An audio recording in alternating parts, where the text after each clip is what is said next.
দেখেন আমরা Chrome browser open করলাম। ওপেন করার পরে প্রথম আলো লিখে সার্চ করি, হ্যাঁ? দেখেন প্রথম আলো পত্রিকাটা আমাদের ওপেন হলো। এখন আপনি যে কাজটা করতে পারেন সেটা হচ্ছে যে এখানে থ্রি ডটে ক্লিক করবেন। থ্রি ডটে ক্লিক করার পর এখানে আপনি নিচে দেখতে পারবেন অ্যাড টু হোম স্ক্রিন। এই অ্যাড টু হোম স্ক্রিনে একটা ক্লিক করবেন। এখান থেকে ইনস্টল লেখা ক্লিক করবেন। তো এটা একটু ইনস্টল হবে, একটু সময় নেবে, হ্যাঁ? তো এটা ইনস্টল হলে কী হবে? এটা হচ্ছে যে আপনি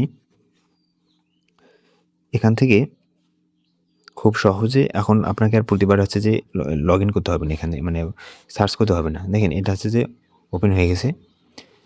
224 কেবির একটা ফাইল, ছোট ফাইল।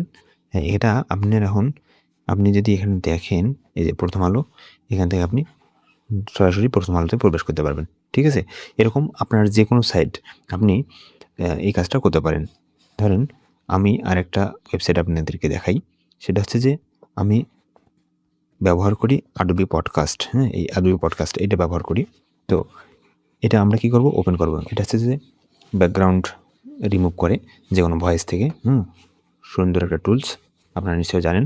তো আমি এটা প্রচুর ব্যবহার করি। তাহলে এখানে আমাদের কী করতে হবে? এখান থেকে থ্রি ডটে ক্লিক করতে হবে। থ্রি ডটে ক্লিক করার পর এখান থেকে আপনাকে এই যে অ্যাড টু হোম স্ক্রিন এখানে ক্লিক করতে হবে। এটা আপনি দুইভাবে করতে পারেন। ইনস্টল করতে পারেন আর ক্রিয়েট শর্টকাট হিসেবে রাখতে পারেন। তো আমরা যদি ইনস্টল করি, এখান থেকে দেখেন একটু ইনস্টল হচ্ছে, একটু সময় নেবে। ওকে? তো নিশ্চয়ই আপনারা এতক্ষণে বুঝতে পেরেছেন যে আমি আপনাকে কী দেখাতে চাচ্ছি। এই যে এটা ওপেন হয়ে গেছে। এখান থেকে আপনারা এখন খুব সহজে প্রবেশ করতে পারবেন। ওকে? তো এই ছিল আমাদের Google Chrome এর দুর্দান্ত ২টি ফিচার।